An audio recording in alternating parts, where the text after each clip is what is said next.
വിജയ് സേതുപതിയുടെ വെട്ടിയിട്ട തലയാണ് മുത്തു വെങ്കരക്കാട്ട എന്ന് പറഞ്ഞ വെബ് സീരീസിൻ്റെ ഒരു ഐശ്വര്യം എന്ന് പറയുന്നത്. നിസ്സാരമായിട്ടുള്ളൊരു തലയൊന്നുമല്ല കേട്ടോ, ഒരുപാട് കഥകൾ പറയാനുള്ള ഒരു തലയാണ്. അതുകൊണ്ട് തന്നെ കാര്യമായിട്ട് സൂക്ഷിച്ച് വെച്ചിട്ടുണ്ട്. ഇങ്ങനെ point two point story telling ഇങ്ങനെ പോകുന്നതുകൊണ്ടേ, വിജയ് സേതുപതി പ്രൊഡ്യൂസ് ചെയ്ത സീരീസാണ്. അതുകൊണ്ട് തന്നെ ആളൊരു ദേവാസുര മോഡിൽ ഇങ്ങനെ അവതരിപ്പിച്ചുകൊണ്ടിരിക്കുകയാണ്. അപ്പോൾ അതുകൊണ്ട് തന്നെ ഇങ്ങനെ പടർന്ന് പന്തലിച്ച് കിടക്കുകയാണ് സീരീസ്. 10 എപ്പിസോഡുണ്ട്. അത്യാവശ്യം നല്ല ഒരു സ്ട്രെച്ച്ഡ് ആയിട്ടുള്ള ഒരു സീരീസാണ്.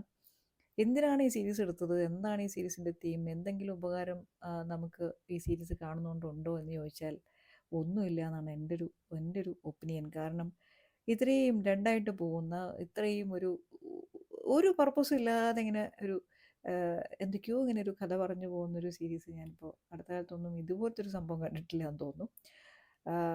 ഒരു എന്തെങ്കിലും ഒരു പ്ലസ് പറയാനുണ്ടെങ്കിൽ അത് ഇതിൽ ഒരു ഗിമ്മിക്കൊന്നുമില്ല. കുറച്ച് ഒതൻറ്റിക് ആയിട്ടുള്ള ഒരു പൊർട്രയലാണ്. പിന്നെ മധുരൈ പോർഷൻസിലൊക്കെ വരുന്ന ആൾക്കാർ, ആക്ടേഴ്സ് നമുക്ക് അങ്ങനെ അറിയില്ല ആരാന്ന്. അവരൊക്കെ നല്ല പെർഫോമൻസ് ആണ് കേട്ടോ. പിന്നെ ലേഡി ക്യാരക്ടേഴ്സിനും നല്ല സ്പേസ് കൊടുത്തിട്ടുണ്ട്. അവരും നന്നായിട്ട് അഭിനയിച്ചിട്ടുണ്ട്. പിന്നെ ഇതിൽ 2 പോലീസുകാരുണ്ട് കേട്ടോ. അവരിങ്ങനെ ഇൻവെസ്റ്റിഗേഷൻ്റെ ഭാഗമായിട്ട് കേരളം കണക്ട് ചെയ്യുന്നുണ്ട്. അവിടെ എത്തുമ്പോൾ എന്താണ് ഇവരുടെ ഒരു ഒരു പാറ്റേൺ ഓഫ് ഒരു ഇൻവെസ്റ്റിഗേഷൻ എന്നുള്ളത് ഭയങ്കര ഇൻട്രസ്റ്റിംഗ് ആണ്.